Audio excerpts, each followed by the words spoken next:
शुरू करते हैं। आज का टॉपिक है हमारा ऑन पेज इश्यू। इसके अंदर हम लोग देखेंगे टाइटल, मेटा टैग्स और इमेज ऑप्टिमाइजेशन। पहले देखते हैं ऑन पेज इश्यू होता क्या है। तो ऑन पेज इश्यू का मतलब है वेबसाइट के अंदर मौजूद कंटेंट और एचटीएमएल एलिमेंट्स को ऑप्टिमाइज करना ताकि सर्च इंजिन पेज को बेहतर समझ सके और यूजर्स को बेहतर एक्सपीरियंस मिल सके। तो अब देखते हैं ऑन पेज इश्यू के मेन एलिमेंट्स, जिसमें होता है title tag, Meta description, heading tags, URL, keywords, content, images और इंटरनल लिंकिंग्स।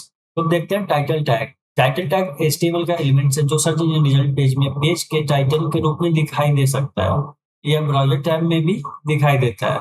इसे हम लोग स्टार्टिंग ब्रैकेट और इसे क्लोज ब्रैकेट बोलते हैं। स्टार्टिंग ब्रैकेट के अंदर टाइटल के बाद हम लोग digital marketing course in Patna लिख सकते हैं। फिर वर्टिकल लाइन देने के बाद हम लोग प्रमिल एकेडमी करके एक टाइटल बना सकते हैं जो कि हमारा टाइटल टैग्स में दिखता है। अब देखते हैं अच्छे टाइटल की विशेषताएं। तो फर्स्ट है पेज के टॉपिक को स्पष्ट रूप से बताता है। सेकेंड है प्राइमरी कीवर्ड को नेचुरली शामिल करना होता है और हर पेज का यूनिक टाइटल देना होता है। सपोज हम एक वेबसाइट बना रहे हैं जिसमें मल्टीपल पेज है, तो हर एक पेज में एक यूनिक टाइटल होगा, ना कि एक ही टाइटल हर पेज में रिपीट होगा। ये गलत तरीका है। और टाइटल ऐसा होना चाहिए कि यूजर को क्लिक करने के लिए आकर्षित करे। और टाइटल हमारा बहुत ज्यादा लंबा नहीं होना चाहिए। सपोज कोई होम पेज है, उसमें होम पेज करके टाइटल नहीं लिख के, सपोज ये हमारा कोई वेबसाइट है जो कि डिजिटल मार्केटिंग कोर्स प्रोवाइड करवाती है, तो हम इस तरीके से लिख सकते हैं जैसे digital marketing course in Patna. Then हम अपना ब्रांड नेम भी इसमें डाल सकते हैं टाइटल के अंदर। अब देखते हैं मेटा टैग्स। तो मेटा टैग एचटीएमएल के हेड सेक्शन में दिए जाने वाले एलिमेंट्स है जो सर्च इंजन और ब्राउजर के पेज के बारे में एडिशनल इन्फॉर्मेशन देती है। तो ऑन पेज इश्यू में सबसे महत्वपूर्ण मेटा टैग्स है Meta description. Meta description page के कंटेंट का छोटा समरी होता है और सर्च इंजन इसे रिजल्ट पेज में दिखा सकता है। इसे लिखने का तरीका जैसे हम लोग एंगल ब्रैकेट के अंदर लिखते हैं जैसे मेटा नेम इक्वल टू और डबल कोट्स के अंदर हम लोग डिस्क्रिप्शन लिखते हैं, देन कंटेंट, और इसके अंदर हम अपना डिस्क्रिप्शन डाल सकते हैं कुछ इस तरीके से। अब हम लोग मेटा डिस्क्रिप्शन के विशेषताएं को देखते हैं। तो इसमें हम पेज के कंटेंट को एक्यूरेटली डिस्क्राइब करते हैं और इंपॉर्टेंट कीवर्ड्स को नेचुरली शामिल करते हैं और यूजर को क्लिक करने का रीजन देते हैं। सपोज हम मेरा जो मेन कीवर्ड होता है वो हम इसके अंदर डालते हैं जिससे इंटरेस्टेड यूजर उस पर क्लिक करे। और हर एक पेज के लिए मेटा डिस्क्रिप्शन रिलेवेंट और यूनिक होना चाहिए और अनावश्यक कीवर्ड स्टफिंग से बचना होता है। नेक्स्ट देखते हैं मेटा डिस्क्रिप्शन सीधे रैंकिंग फैक्टर नहीं होता, लेकिन अच्छी डिस्क्रिप्शन सर्च रिजल्ट में क्लिक थ्रू रेट को प्रभावित कर सकती है। नेक्स्ट है मेटा कीवर्ड्स। तो पहले मेटा कीवर्ड्स का उपयोग सर्च इंजन को पेज के इंपॉर्टेंट कीवर्ड्स को बताने के लिए किया जाता था, लेकिन आज गूगल जैसे प्रमुख सर्च इंजन मेटा कीवर्ड्स को रैंकिंग के लिए उपयोग नहीं करते। इसलिए आधुनिक एसईओ में मेटा कीवर्ड्स पे फोकस करने की आवश्यकता नहीं है। अब हम लोग देखते हैं इमेज ऑप्टिमाइजेशन। पहले देखते हैं इमेज ऑप्टिमाइजेशन होता क्या है। तो इमेज ऑप्टिमाइजेशन का मतलब इमेज को कुछ इस तरीके से ऑप्टिमाइज करना होता है कि वो जल्दी से लोड हो जाए, क्वालिटी अच्छा हो और वेबसाइट स्पीड को कम प्रभावित करे और सर्च इंजन के लिए समझने योग्य हो और सभी डिवाइसेस पे दिखाई दे। अब देखते हैं इमेज ऑप्टिमाइजेशन जरूरी क्यों है। तो फर्स्ट है वेबसाइट स्पीड। बहुत बड़ी इमेजेस वेबसाइट को स्लो कर सकती है। Second, user experience. Fast loading images से यूजर को बेहतर एक्सपीरियंस मिलता है। अब देखते हैं एसईओ के पर्सपेक्टिव से। Properly optimise images search engine को कंटेंट समझने में मदद करती है। फोर्थ है image search traffic. Optimise images image search से अतिरिक्त ट्रैफिक प्राप्त करने में मदद कर सकती है।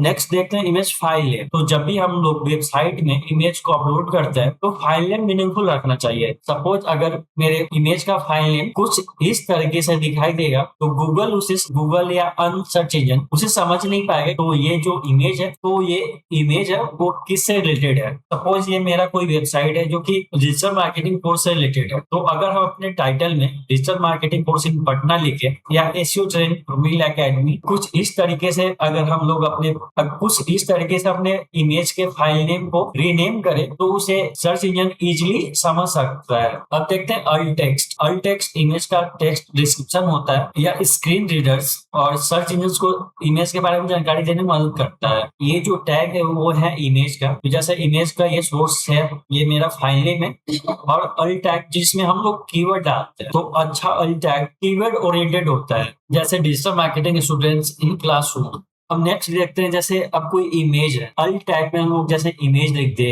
या डिजिटल मार्केटिंग कोर्स एसईओ पढ़ना कुछ इस तरीके से लिखेंगे तो अननेसेसरी कीवर्ड स्टफिंग हो जाएगा। अब देखते हैं इमेज फाइल साइज। तो लार्ज इमेज वेबसाइट की लोडिंग स्पीड को प्रभावित कर सकती है, इसलिए इमेज को कंप्रेस करना होता है और जरूरत के अनुसार सही डायमेंशन रखना होता है। एग्जाम्पल देखते हैं, सपोज अगर हमें वेबसाइट पे इमेज को दिखाना है, तो जैसे ये 4000 इंटू 300 पिक्सल अगर रखते हैं, तो ये क्या करेगा, मेरे फाइल साइज को बढ़ा देगा। और जैसे अगर हम 800 इंटू 600 पिक्सल रखते हैं, तो ये मेरे फाइल साइज को कंप्रेस करेगा और लोडिंग स्पीड को ये फास्ट कर देगा। अब इमेज का फॉर्मेट देखते हैं, तो जेपीजी या जेपीईजी फोटोग्राफ्स के लिए है, पीएनजी ट्रांसपेरेंसी वाली इमेजेस के लिए है, वेबपी है जो कि वेबसाइट के लिए इफिशिएंट इमेजेस के लिए है, और एसवीजी फॉर्मेट लोगोज और आइकन्स के लिए। अब नेक्स्ट देखते हैं रिस्पॉन्सिव इमेजेस। तो इसमें होता है इमेजेस को अलग अलग स्क्रीन साइज में सही तरीके से दिखाई देना चाहिए, जैसे वेबसाइट को मोबाइल, लैपटॉप, डेस्कटॉप, टैबलेट सभी डिवाइसेस पे प्रॉपर्ली डिस्प्ले होना चाहिए। तो देखते हैं ऑन पेज एसईओ के चेकलिस्ट। तो टाइटल यूनिक होना चाहिए, प्राइमरी टॉपिक स्पष्ट होना चाहिए, कीवर्ड का नेचुरल यूज होना चाहिए, मेटा में हमें रिलेवेंट मेटा डिस्क्रिप्शन डालना होता है, डिस्क्रिप्शन यूनिक होना चाहिए और